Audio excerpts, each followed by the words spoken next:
Hi guys, welcome to my channel. My name is Michelle Moreus and I make art tutorials that are fun, easy, and accessible for everyone.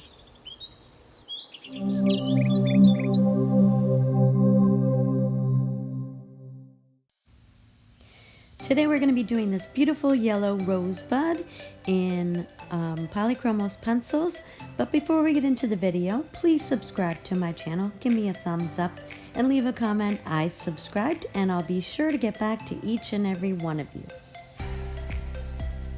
Now the first thing I do before I even get started is I swatch out my colored pencils so that I have my color chart next to me and I have my pencils already readily available, and you don't have to keep going back and forth into your set to find the perfect color.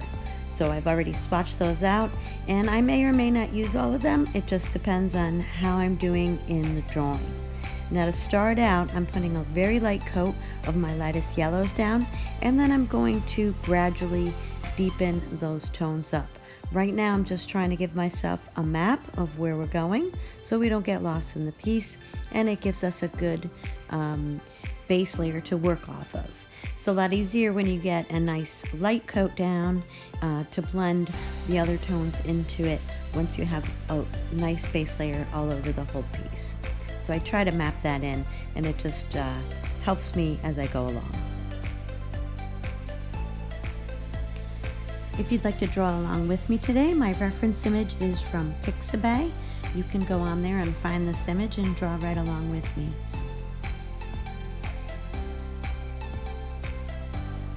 So you want to have really sharp pencils when you start on your drawing. The reason for this is when you have a nice sharp colored pencil, you don't put as much pressure on the paper as you would if you have a dull point. You tend to push a little harder, and that will ruin the tooth of the paper, and you won't be able to put more layers on top. So you want to have a nice sharp colored pencil, and you want to use very light layers. So here we're going to go in with a lot of tones of yellow, probably at least 3 or 4 tones of yellow, and we're going to start layering to give the drawing some depth. So I'm going to try to put all those little veins and shadows in the rows, but we're going to do this slowly and build up gradually.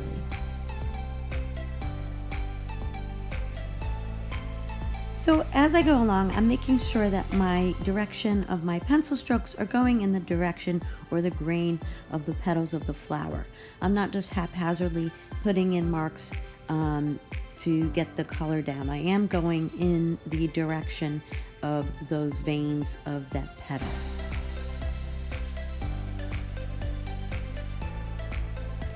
So just as a little trivia, the yellow rose represents warm like the sun. It symbolizes remembrance, warm memory, or appreciation, friendship, and care.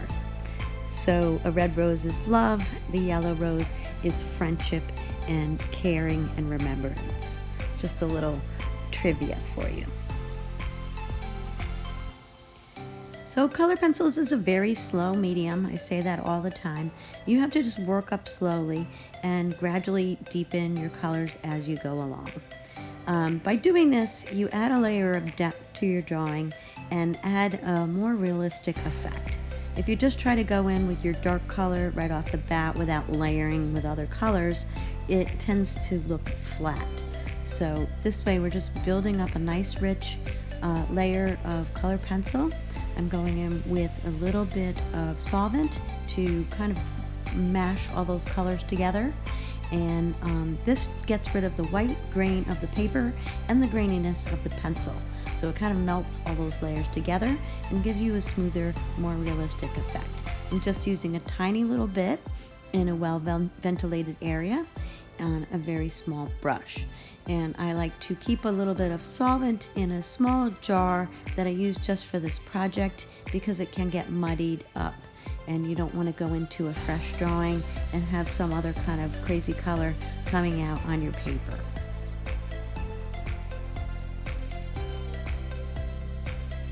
You can do this drawing without solvent.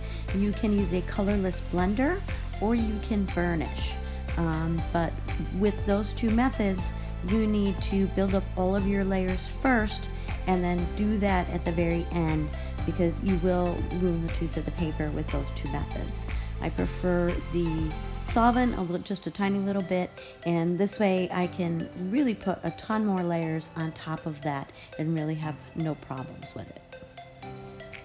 You just want to make sure that your solvent is completely dry before you go back in with more colored pencil, and then you won't have any problem.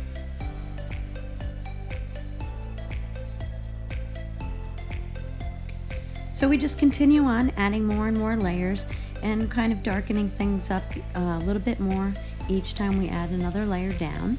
And I'm just assessing my reference image and just seeing where I need to keep adding. And I'm putting in a little bit of white on the areas that I want to keep light, because I don't want to muddy them up as I go along. But we can still go a lot further with all of our shadows in this drawing to really make it pop. So you're going to see we just keep layering and layering, and it gets more and more dramatic as we go along. And I think really the key for realistic drawing is the using all of your range of values. So you have your light tones, your mid-tones, and your deep shadows.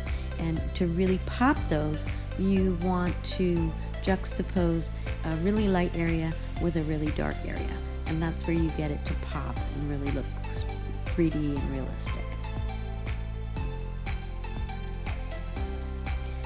So I find yellow a really hard color to work with. The reason being, it can get muddy really, really fast depending on what colors you're using to layer. So in this case, we're using some yellows, we're using a little bit of orange, and we're using some burnt umber and some ochres. But you really have to be careful with yellow, because it can start looking really dirty and muddy very, very quickly. So if you add a little bit of white in those areas to try to keep them a little bit more pure, that will help. But to get those deep, deep shadowy parts, you need to have that kind of those browns and oranges in there in the yellow. You don't want to use black to darken it up, because it just is going to look dirty. But you can use those brown tones and orange tones. And we're still going to go even deeper with this as we go along.